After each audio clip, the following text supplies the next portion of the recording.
Assalamualaikum warahmatullahi wabarakatuh. Bismillahirrahmanirrahim. Alhamdulillahi rabbil alamin. Asyhadu an la ilaha illallah wahdahu la syarikalah wa asyhadu anna sayyidina Muhammadan abduhu wa rasuluhu la nabiyya ba'dah. Allahumma salli ala sayyidina Muhammadin al-Fatihi lima ughliqa wal khatim lima sabaqa nasiril haqqi bil haqqi wal hadi ila siratikal mustaqim wa ala alihi wa sahbihi haqqa qadrihi wa miqdaril azim. Subhanaka la ilma lana illa ma 'allamtana innaka antal alimul hakim. Rabbana iftah bainana wa baina qaumina bil haqqi wa anta khairul fatihin. Allahumma nawwir qulubana bi nuri hidayatika kama nawwartal arda bi nuri syamsika abadan abada bi rahmatika ya arhamar rahimin. Allahumma arzuqna fahman nabiyyin wa hifdzal mursalin wa ilhamal malaikatil muqarrabin. Rabbi zidna ilman nafi'an warzuqna fahma. Allahumma faqihna fid din wa 'allimna ta'wil.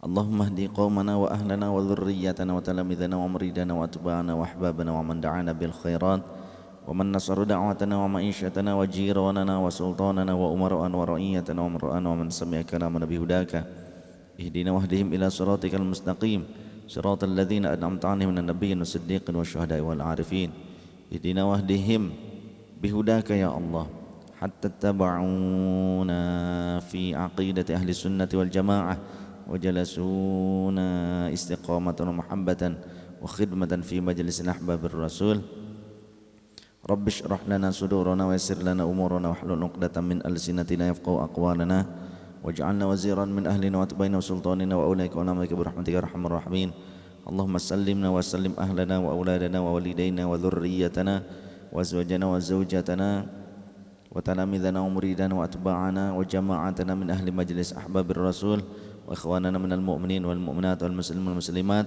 وإمامنا إمام المسلمين وبلدتنا إندونيسيا وسائر بلاد المسلمين عامة عن الوباء والبلاء برحمتك يا أرحم الراحمين والحمد لله رب العالمين. Teman-teman yang dirahmati Allah Subhanahu wa taala, kembali kita melanjutkan kajian subuh di bulan Ramadan. Hari yang lalu kita sudah membahas tentang ru'yatul hilal dan niat. Jangan lupa setiap sebelum subuh tiba, sebelum tibanya waktu subuh, dari mulai kita ba'da maghrib itu sudah diperkenankan untuk berniat.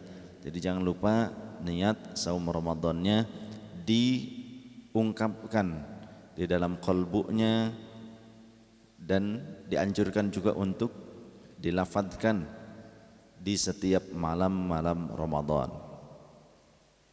Namun kemarin kita juga sudah berniat dengan niat kehamilan 1 bulan penuh, taklid kepada Imam Malik, nawaitu shauma syahri Ramadhani hadhihi sanati kullihi fardhan lillahi ta'ala. Jadi mudah-mudahan ketika lupa kemudian sampai tidak berniat karena lupa, memang ya mudah-mudahan itu sudah ditambal, mudah-mudahan tidak menjadi sia-sia saumnya kita. Namun bagaimana ketika sudah niat saum 1 bulan dari awal sebagai kehati-hatian, tapi tetap kita berupaya wajib berniat setiap malamnya.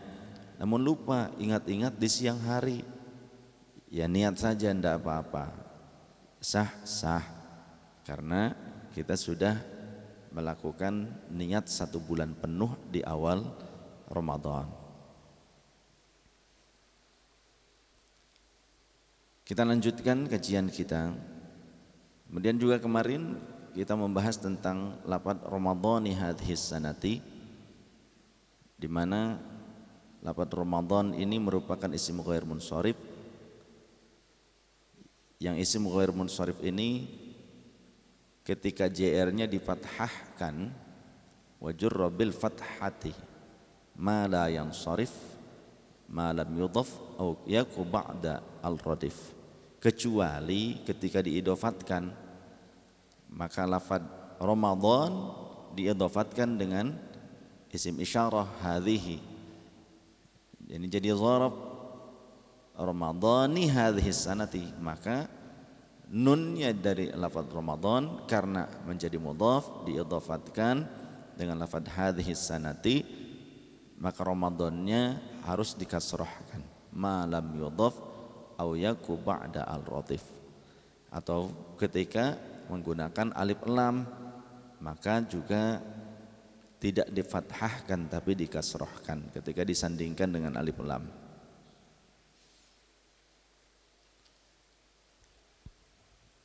Pagi ini kita akan kembali melanjutkan pasaran dari kitab Riyadhus Shalihin yang biasanya setiap tahun kita selalu berupaya untuk mengkaji beberapa kitab hadis.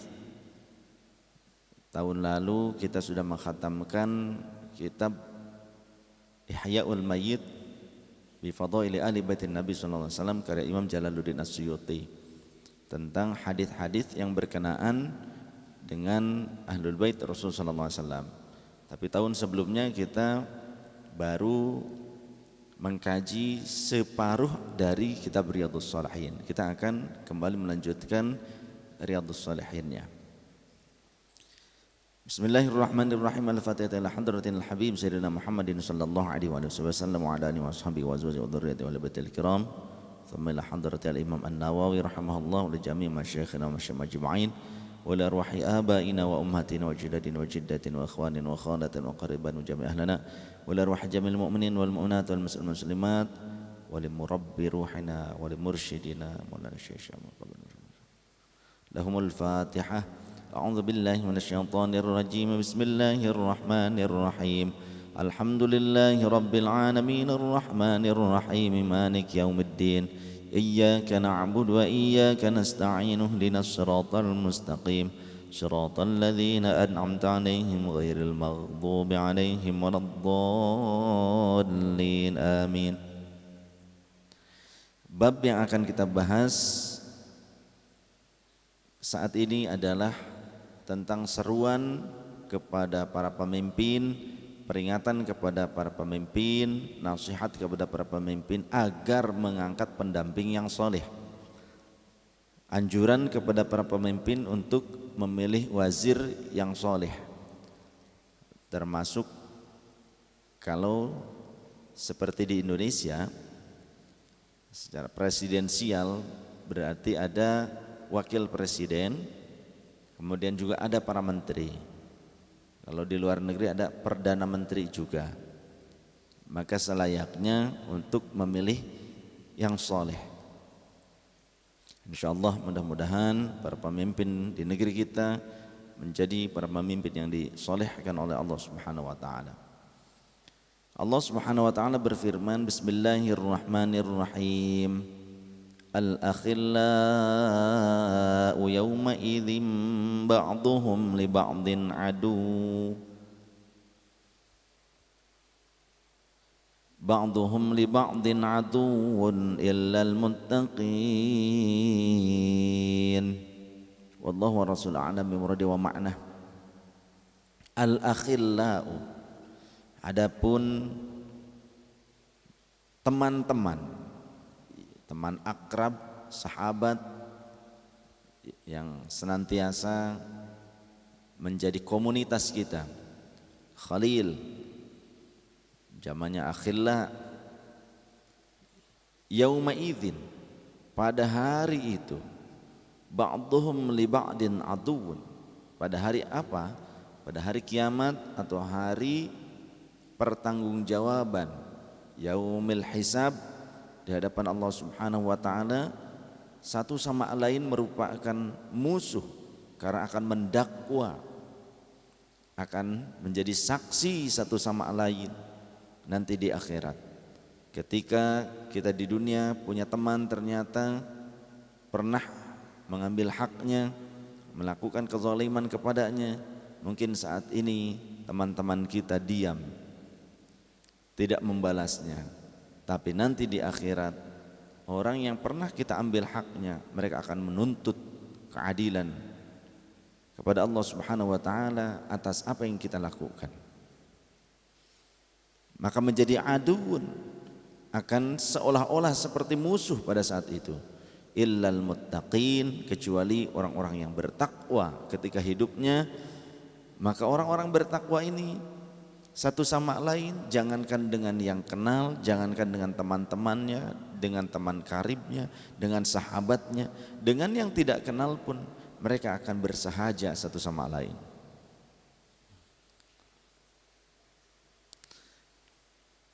Wa an Abi Sa'id wa Abi Hurairah radhiyallahu anhuma, diriwayatkan dari Abi Sa'id dan Abi Hurairah radhiyallahu anhuma, anna Rasulullah sallallahu alaihi wasallam qala, sesungguhnya baginda Rasul sallallahu alaihi wasallam bersabda, ma ba'atsallahu min nabiyyin wa lastakhlafa min khalifatin illa kanat lahu bitanatani. Tidaklah Allah mengutus seorang nabi dan juga walastakhlafa min khalifatin, dan khalifah yang diangkat oleh Allah Subhanahu wa taala di muka bumi, illa kanat lahu bitanatani, tiada lain kecuali akan selalu memiliki dua pendamping.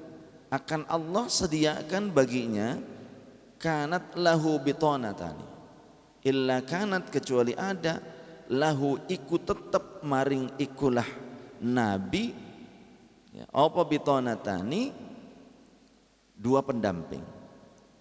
Kalau ngaji ala santri Jawa kan begitu. Tapi nanti kalau saya pakai gaya santri Jawa nanti bingung ini ya, pamiyarsa yang ada di luar negeri bingung nih. Bitanatun ta'muruhu bil ma'rufi wa tahudduhu alaihi. Yang pertama, pendamping yang pertama, bitanatun ta'muruhu bil ma'rufi wa tahudduhu alaihi, yang akan menyuruh perkara yang baik, yang akan menyuruh dan mendorongnya untuk berbuat baik, dan untuk melakukan hal-hal yang positif, didorong terus, dimotivasi terus, dinasihati terus, memberikan pandangan-pandangan yang baik. Wa bitanatun ta'muruhu bisyarri wa tahudduhu alaihi. Sedangkan pendamping yang satunya akan selalu menyuruh atau mengarahkan, membisikkan ke arah yang buruk, bisyarri wa tahudduhu alaihi, dan supaya condong untuk bisa melakukan hal itu. Wal ma'sumu man asamallahu, sedangkan orang yang maksum ialah orang yang dilindungi oleh Allah. Siapa yang maksum? Tentunya para nabi dan rasul. Selain para nabi dan rasul tidak maksum. Mungkin ada yang mahfuz, diantaranya para aulia Allah, kekasihnya Allah, mahfuz, bukan maksum. Kalau maksum itu tidak terkena dosa, mungkin ada kekurangan-kekurangannya, kadang ada sifat lupanya, kadang juga namanya juga manusia, para nabi dan rasul itu manusia. Jadi ada awsaful basyariyah, memiliki sifat-sifat kemanusiaan, ada tidurnya, kadang juga lupa. Rasulullah sallallahu alaihi wasallam sendiri beberapa kali ketika sholat beliau lupa. Seperti itu memang, al-insan mahallul khata' wan nisyan. Akan tetapi kalau nabi dan rasul itu dibimbing oleh malaikat, dibimbing oleh Allah langsung, sehingga ketika lupa akan diingatkan kembali oleh Allah Subhanahu wa taala. Oleh karenanya mereka tidak dengan nafsunya melakukan tindak tanduk dalam kesehariannya. Wa kana khuluquhul Quran, terlebih Rasul Nabiullah Muhammad bin Abdullah sallallahu alaihi wasallam akhlaknya itu Al-Qur'an.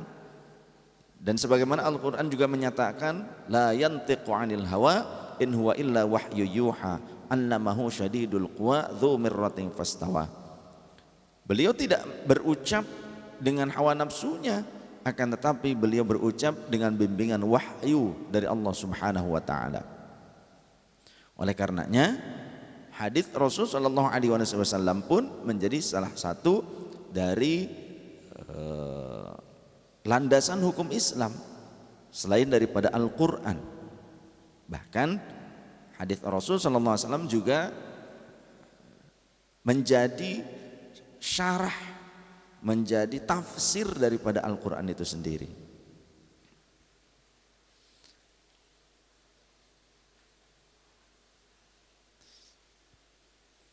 Dari hadis ini ada juga pemahaman yang merujuk kepada istilah qarin. Rasul sallallahu alaihi wasallam pernah menyatakan bahwa setiap anak Adam yang dilahirkan, maka Allah menciptakan qarinuhu, menciptakan teman batinnya, saudara batinnya. Ada yang malaikat, ada juga yang jin. Ada yang satu malaikat, satunya jin. Rasul ditanya oleh sahabat, apakah engkau juga sama ya Rasul? Rasul menjawab, aku pun sama. Namun Allah telah menundukkan qarin jin kepadaku supaya ia mengikutiku. Oleh karenanya banyak sekali kisah, ya, dongeng-dongeng mungkin atau cerita-cerita bahwasannya ada orang melihat ruh orang yang telah wafat. Nah, itu kemungkinan besar adalah qarinnya. Gitu ya. Ketika kita mungkin berjalan kemana ketemu dengan si fulan yang telah wafat, mungkin saja itu adalah qarinnya.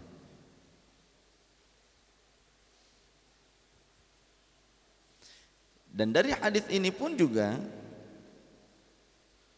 dapat menggambarkan kepada kita ada dari kalangan hamba-hamba Allah yang terpilih, yakni para nabi, para rasul, selalu memiliki pendamping. Namun pendamping ini ada yang tetap teguh mengikuti jalan nabi dan rasul tersebut, ada juga yang ternyata justru melenceng. Seperti kita tahu Nabiullah Musa alaihissalam juga memiliki beberapa pendamping. Ada Nabiullah Imran yang merupakan sepupunya. Ia pendamping yang baik. Bahkan seolah-olah Nabiullah Imran ini diangkat kerasulannya itu dengan wasilah, dengan sebab, kalau bahasa kita, proposal dari Nabiullah Musa alaihissalam.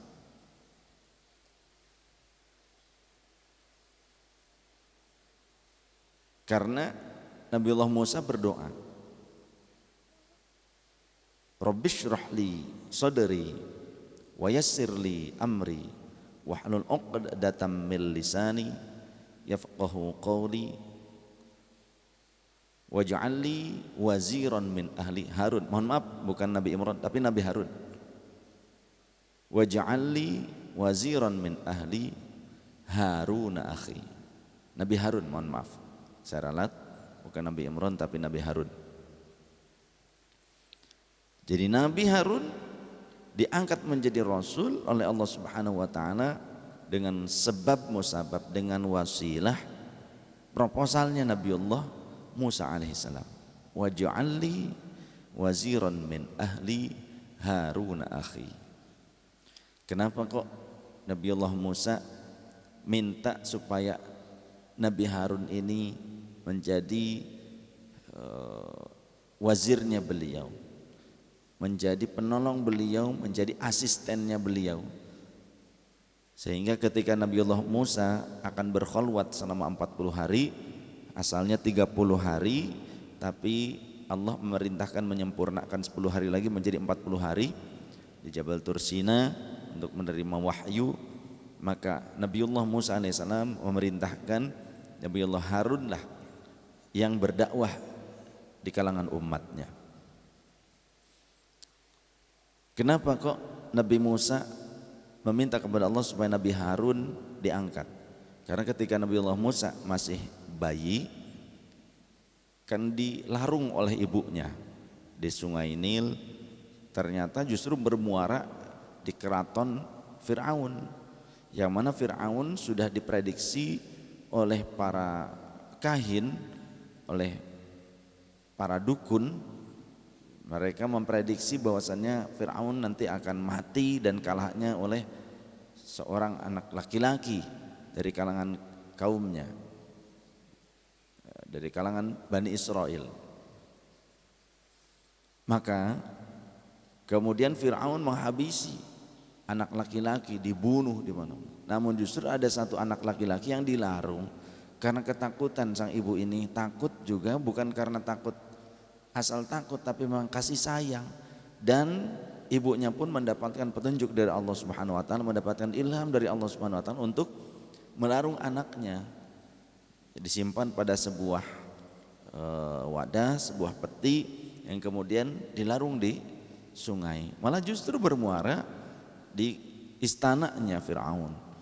Dan istri Fir'aun menginginkannya. Tadinya Fir'aun mengetahui istrinya menemukan seorang bayi yang terlepas atau terlarung begitu ya di sungai, maka Fir'aun tadinya akan membunuh bayi itu. Tapi karena istrinya terus bernegosiasi, merengek, meminta kekhususan untuk bayi ini kita rawat saja begitu. Ya, itulah hebatnya wanita. Sehebat-hebatnya Fir'aun tetap kalah sama wanita. Jadi jangan sepelekan wanita, Un.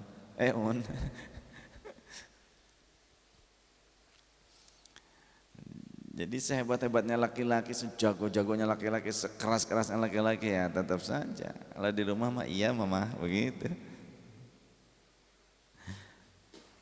Ada apa mami? Ya gitu kan. Akhirnya dirawatlah. Tetap ada ketakutan pada Fir'aun untuk membuktikan, karena anak laki-laki yang ada di wilayah kekuasaannya hampir semuanya sudah dinyatakan dibunuh. Sebagian besar gitu, mungkin sebagiannya lagi memang ada yang dibawa disembunyikan oleh orang-orang tuanya. Namun untuk membuktikan anak ini adalah bukan anak yang disebutkan oleh para dukun tersebut, maka Fir'aun membuat sebuah challenge.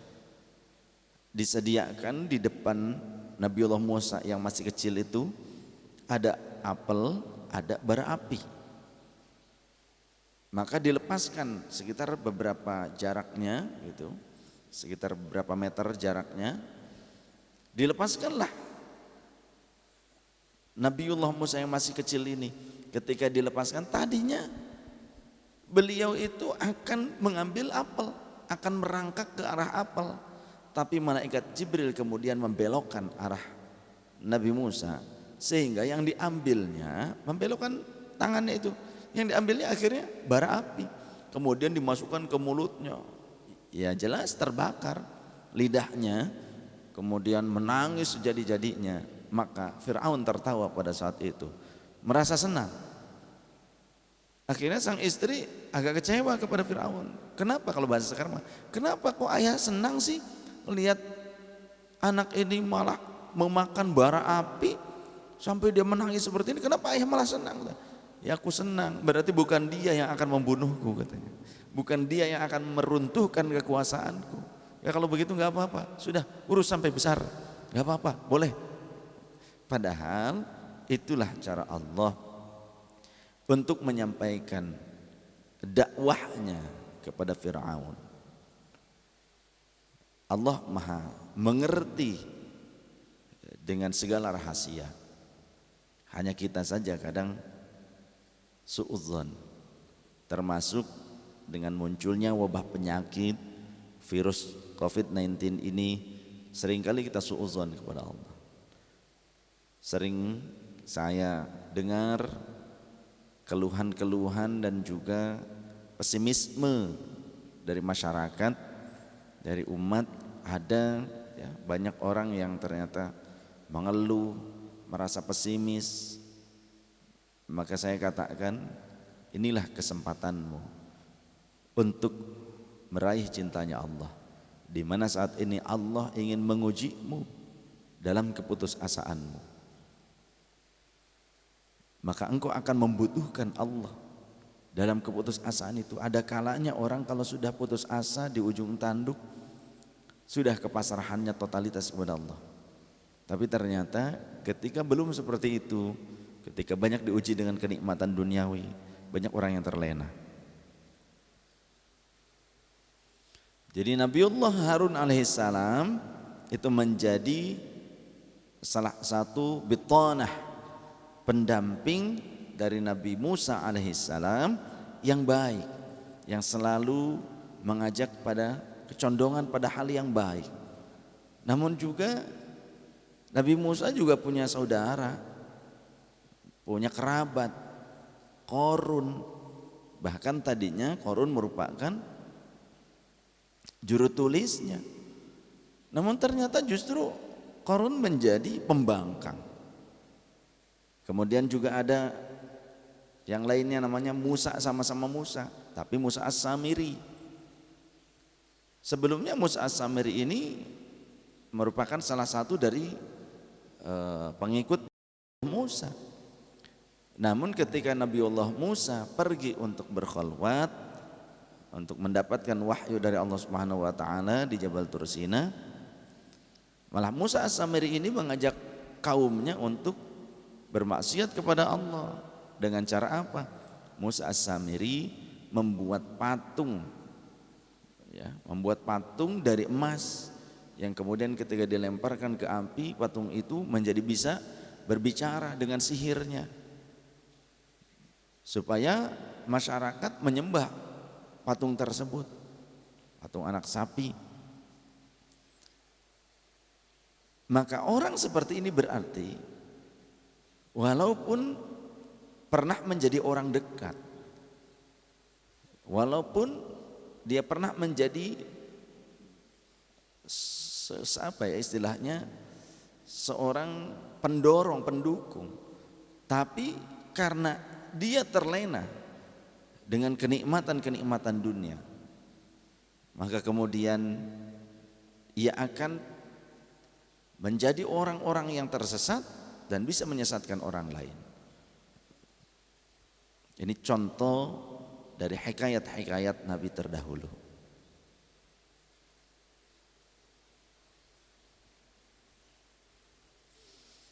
Wa an Aisyah radhiyallahu anha qalat, dan diriwayatkan dari Sayyidah Aisyah radhiyallahu anha, beliau berkata, qala Rasulullah sallallahu alaihi wa alihi wasallam, baginda Rasul bersabda, idza aradallahu bil amiri khairan ja'ala lahu wazira sidqin.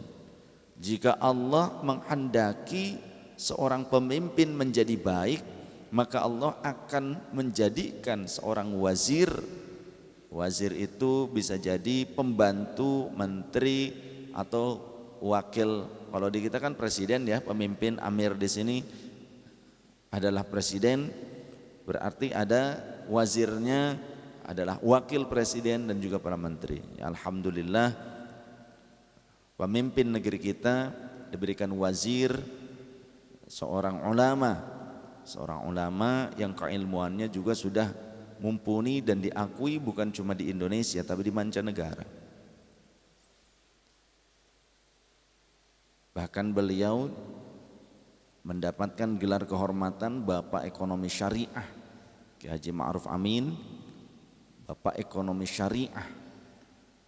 Sehingga bukan cuma Indonesia, negara-negara Islam di luar Indonesia juga banyak yang akhirnya meminta lisensi dari beliau untuk membangun sebuah sistem perekonomian syariah.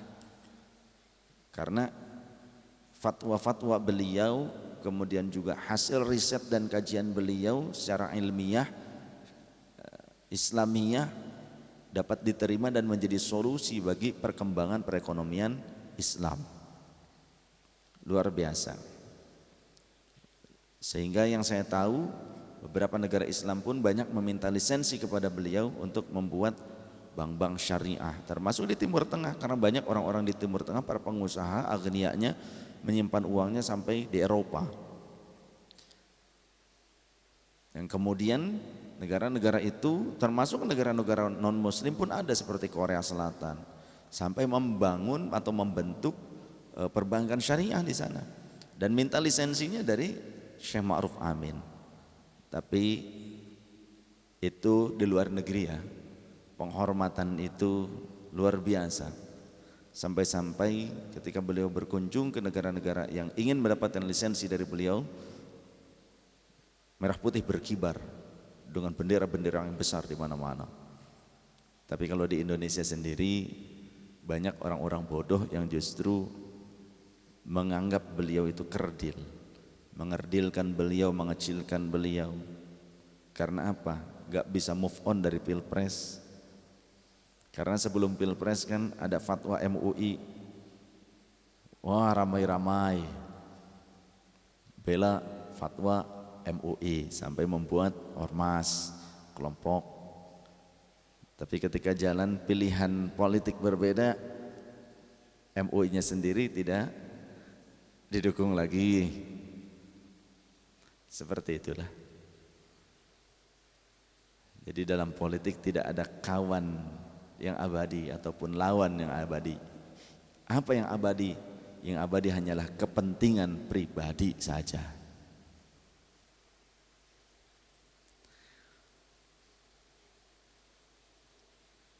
Kata Rasul sallallahu alaihi wasallam, "Idza aradallahu bil amiri khairan ja'ala lahu wazira sidqin." Jika Allah menghendaki seorang pemimpin itu menjadi baik, maka Allah akan menjadikan wazirnya, pembantunya, wakil presidennya dari orang yang sidqun. Apalagi namanya juga amin, dapat dipercaya. Sehingga tapi memang di akhir zaman kata Rasul sallallahu alaihi wasallam, wa yukhawwanu fihal amin, di mana nanti ada tahun-tahun penuh tipu daya kata Rasul. Ya'ti 'alan nasi sinuna khadda'atun, akan datang kepada manusia tahun-tahun penuh tipu daya, yang dimana yusaddaqu fihal kadhibu, di tahun penuh tipu daya itu orang-orang yang pembohong akan dianggap benar, dianggap jujur. Kemudian wa yukadzabu fiha as-shadiqu, sebaliknya orang yang shadiq, orang yang benar dianggap pembohong. Jadi kalau pembohong dianggap benar, tapi orang yang jujur dianggap pembohong. Kemudian wa yu'tamanu fihal kha'inu, orang yang khianat dianggap amanah. Wa yukhawwanu fihal aminu, sedangkan orang yang amanah dianggap khianat. Wa yaquluna ar-ruwabidatu, dan pada saat itu di tahun-tahun penuh tipu daya itu ruwaibidah akan bermunculan, banyak berbicara. Akan banyak ruwaibidah yang berbicara, berkicau. Ya, gacor lah kalau bahasa burung. Sehingga ditanyakan oleh para sahabat, wa mar ruwaibidatu ya Rasulullah, apa itu yang dimaksud ruwaibidah ya Rasul? Qala Rasulullah menjawab, as-safihu, orang yang bodoh, yatakallamuna fi amril ammati, yang berani banyak bicara, berfatwa di tengah-tengah masyarakat tentang hal-hal mereka, tentang urusan-urusan masyarakat, yang padahal orang bodoh ini bukan ahlinya. Sehingga sekarang banyak keruwetan-keruwetan, banyak permasalahan-permasalahan di masyarakat. Karena apa? Orang yang bukan ahli agama berani berfatwa tentang agama. Orang yang bukan ahli negara berani mengatur negara. Orang yang bukan ahli kesehatan juga banyak berbicara seolah-olah dia mengerti tentang masalah kesehatan, yang akhirnya menyesatkan. Banyak yang bukan ulama menganggap ulama dan dianggap ulama. Sehingga di dalam hadis yang lain Rasulullah mengatakan, idza wussidal amru li ghairi ahlihi fantadhiris sa'ah, jika suatu perkara dipasrahkan kepada yang bukan ahlinya, maka tunggu kehancurannya. Urusan agama bukan merujuk kepada ulama, padahal Allah mengatakan fas'alu ahla dzikri in kuntum la ta'lamun. Al ulama warathatul anbiya, al ulama umanaur rusuli. Memang benar kata Rasul, di akhir zaman umat ini akan meninggalkan ulama dan fuqaha. Nanti akan diazab. Dengan apa? Dengan 3 azab. Yang pertama, yurfa'ul barakah min kasbihim, akan dicabut keberkahan dari kasabnya. Walaupun punya pekerjaan, walaupun punya jabatan, walaupun punya kekayaan, tapi dicabut keberkahan. Karena berkah itu tidak identik dengan harta. Berkah itu tidak selalu diukur dengan banyaknya harta, dengan tingginya strata pendidikan, tidak. Bukan itu kadar ukuran keberkahan. Termasuk orang yang tidak berkah, yang bukan ulama, menyepelekan ulama, berani-berani berfatwa di tengah-tengah masyarakat. Kemudian azab yang keduanya akan diberikan pemimpin yang zalim, yusallituhumullahu sultanan zaliman. Yang ketiganya yakhrujuna minad dunya bighairi imanin, matinya nanti akan lepas dari keimanannya, tidak akan membawa iman. Matinya justru akan bisa jadi menjadi murtad. Yakhrujuna minad dunya bighairi imanin. Oleh karenanya berhati-hatilah. Itu banyak sekarang di tengah-tengah masyarakat seperti itu, orang bodoh sok tahu. Itu yang disebut ruwaibidah kata Rasul. Dan sekarang sudah terbukti orang-orang bodoh yang bukan ahli agama berani berfatwa tentang agama, bahkan mencela fatwa para ulama yang mayoritas.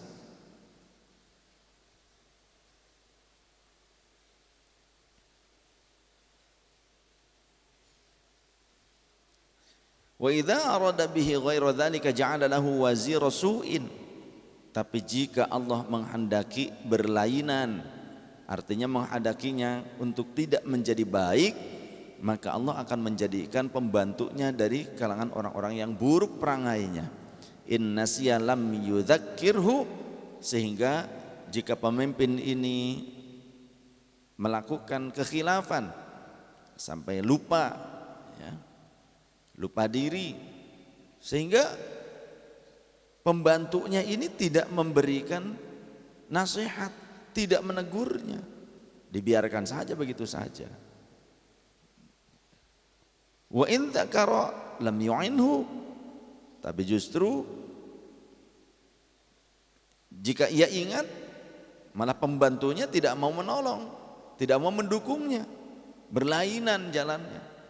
Kalau si pemimpinnya benar, jalannya lurus, tapi malah justru pembantunya, wazirnya, menterinya kah apa, wakilnya justru bertolak belakang, tidak mendukung. Nah berarti hal tersebut buruk.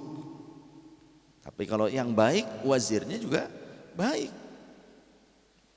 apa namanya itu, seia sekata, tapi dalam hal yang baik. Artinya saling menyocoki, saling menutupi kekurangan masing-masing. Riwayat Imam Abi Daud radhiyallahu anhu.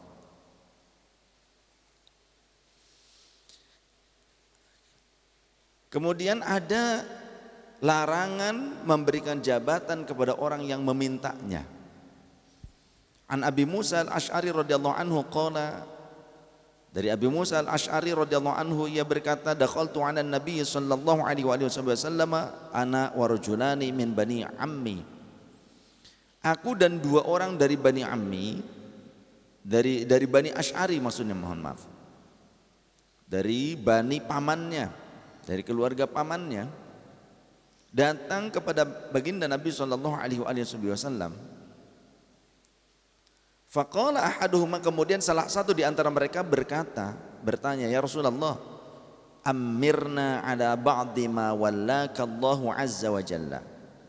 Kata orang tersebut, ya Rasulullah, berilah aku kekuasaan untuk mengatur sebagian yang diberikan Allah kepadamu. Amirna, berikan perintah kepadaku, perintahkan kepadaku ya Rasulullah, berikan wewenang kepadaku ya Rasulullah, ala ba'di ma wallaka Allahu azza wa jalla, atas sebagian atau untuk mengurus sebagian dari apa yang telah Allah berikan kepada engkau. Wa qala al-akharu mithla dzalik. Kemudian saudaranya yang satu lagi juga sama. Kalimatnya seperti itu, minta jabatan. Faqala, maka Rasulullah sallallahu alaihi wasallam menjawab, inna wallahi la nuwalli hadzal amal ahadan sa'alahu aw ahadan harasa alaihi. Sesungguhnya demi Allah, aku tidak akan menyerahkan pekerjaan ini kepada siapa saja yang memintanya dengan paksa, kepada orang yang sangat-sangat ambisius, kepada orang yang ambisi ingin mendapatkannya, atau siapa saja yang berupaya untuk mendapatkannya, ambisi lah. Meminta mungkin kalau sekarang dengan cara berani nyogok, berani nyuap. Sudahlah Pak, jadikan saya sebagai sebagai pejabat ya. Nanti cincai lah, cicing bari ngacai, cincai, ada hokcai, molohok bari ngacai, ya. Nanti tenang Pak, pokoknya kompensasinya demikian nanti saya akan setor. Nah ini adalah hal yang buruk. Penetapan jabatan dengan cara seperti itu adalah hal yang buruk.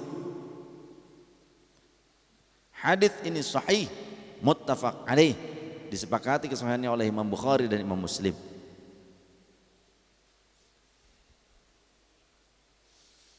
Dari pelajaran yang telah diajarkan oleh Rasulullah sallallahu alaihi wasallam,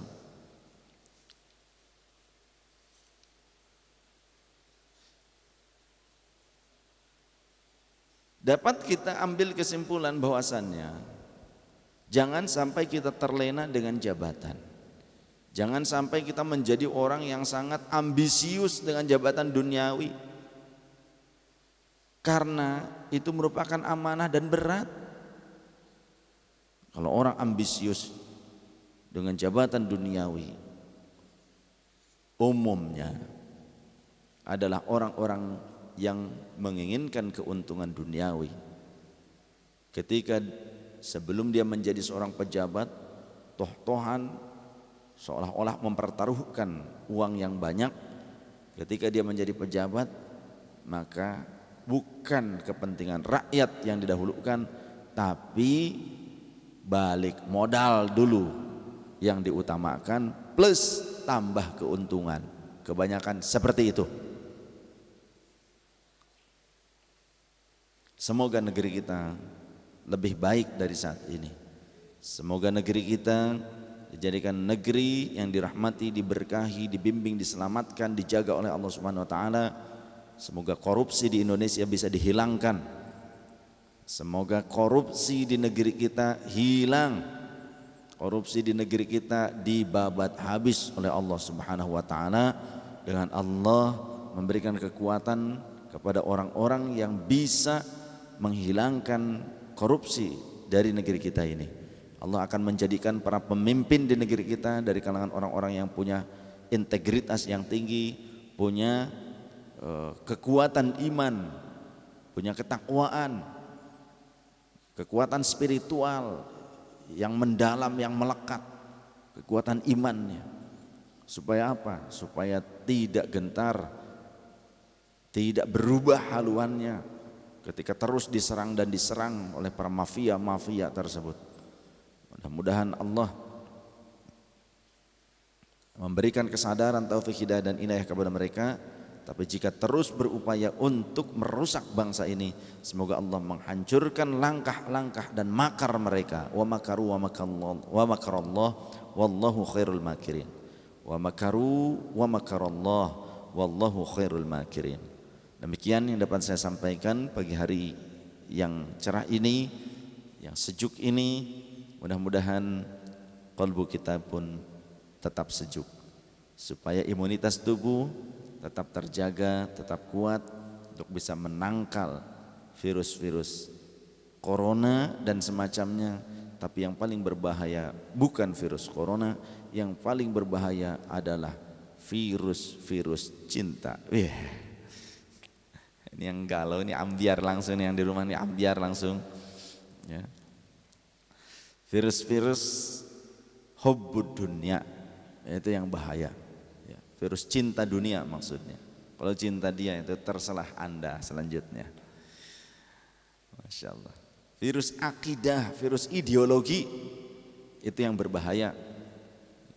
Ideologi yang menyesatkan, ideologi yang ingin menghancurkan tatanan keberagamaan dan juga berbangsa dan bernegara. Virus-virus yang buruk itu yang bisa menghancurkan itu semua itu lebih ganas dibandingkan virus koronong, dibandingkan virus corona. Kita tutup dengan kafaratul majlis bersama-sama. Subhanakallahumma wa bihamdika asyhadu an la ilaha illa anta nastaghfiruka wa natubu ilaik. Mohon maaf lahir dan batin. Wallahul muwaffiq ila aqwamit thoriq. Wassalamualaikum warahmatullahi wabarakatuh.